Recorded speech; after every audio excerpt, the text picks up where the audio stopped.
Have you ever been sitting on a plane, maybe thousands of feet in the air, and you just look out the window and wonder, how? How is this even possible? It's this modern miracle we kind of take for granted, but the physics behind it? Well, that's one of the most elegant stories in all of engineering. So let's dive in and uncover the secret of how it all really works. I mean, really think about that question for a second. How can something that weighs 500 tons, that's 500,000 kilograms, just lift off the ground and hang out in the sky for hours on end? The answer, it turns out, is both way simpler and a lot more brilliant than you might imagine. You see, the secret isn't about brute force. It's not about just pushing something up with raw power. No, it all comes down to a very special, very particular shape, and that shape is called the aerofoil. This is the key that unlocks the entire mystery of flight. Now, a super common mistake people make is thinking the engines are what push the plane up. But that's not their job at all.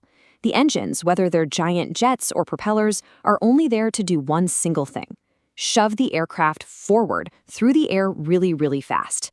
The actual gravity-defying magic, that happens entirely in the wings.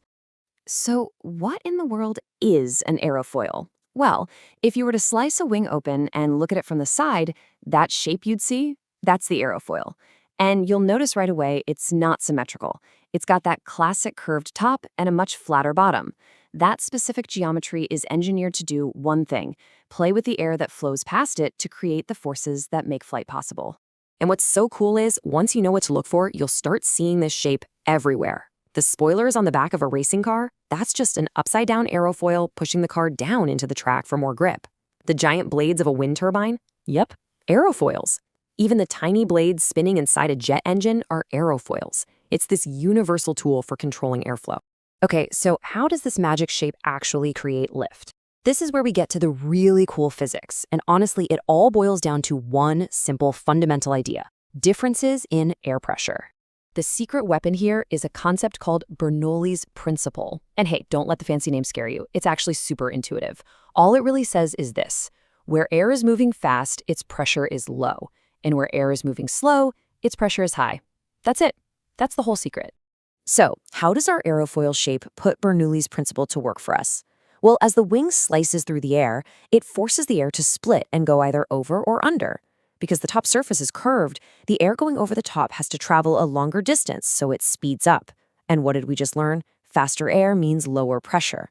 Meanwhile, the air on the flatter bottom moves slower, creating higher pressure. So let's just break that down into 4 simple steps.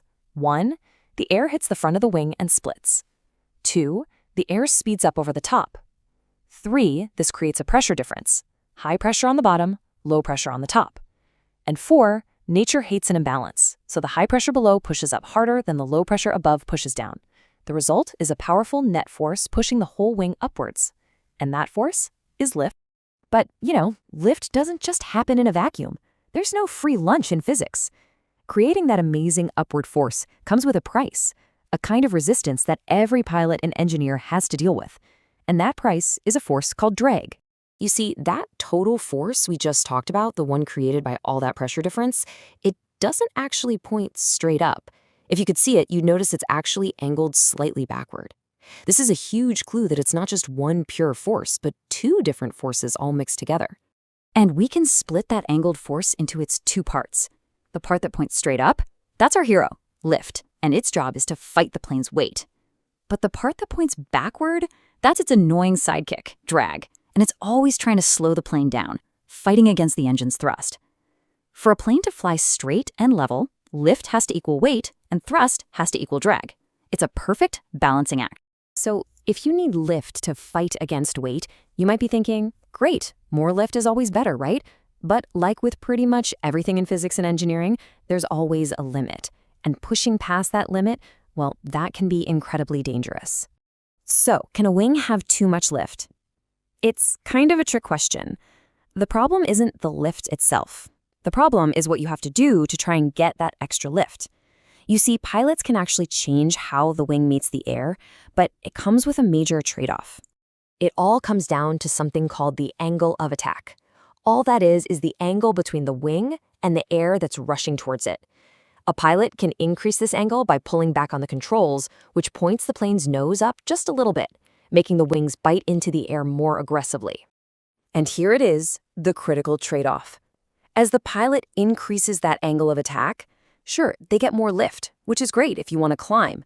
But at the exact same time, the drag force starts to go up like crazy. The wing is basically getting less and less efficient. And if you push it just a little too far, this happens. A stall.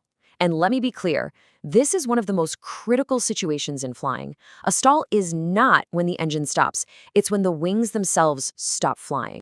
A stall happens when that angle of attack gets so steep that the air can no longer flow smoothly over the top of the wing. It just detaches. It breaks away into chaotic, turbulent bubbles. And when that happens, that magical low-pressure area on top of the wing disappears almost instantly. The result is a sudden, catastrophic loss of lift, and the plane can just drop out of the sky. That's why avoiding a stall is priority number one for pilots. Okay, so knowing all of that, knowing about lift and drag and stalls, what do you think the main goal is when an engineer sits down to design a wing for a new airliner? You'd probably think it's to generate the absolute most lift possible, right? Well, the reality is actually the complete opposite. And this is where it all gets turned on its head. See, engineers aren't trying to maximize lift. They just need to design a wing that can create enough lift to equal the plane's weight. The real obsession, the true holy grail of modern aerodynamic design, is minimizing that other force, drag. And here's why that's so important. Less drag means the engines don't have to work as hard to push the plane through the sky. And if the engines don't work as hard, they burn less fuel. In an industry where fuel is one of the absolute biggest expenses, every single tiny reduction in drag saves airlines millions and millions of dollars. That's what drives almost every design decision. So, the secret of flight, it turns out it's not some deep, dark secret after all. It's just a beautiful dance between shape, speed, and pressure, a delicate balance of four invisible forces, all managed by that simple, elegant hero of the sky, the aerofoil. Definitely something to think about the next time you're cruising at 35,000 feet.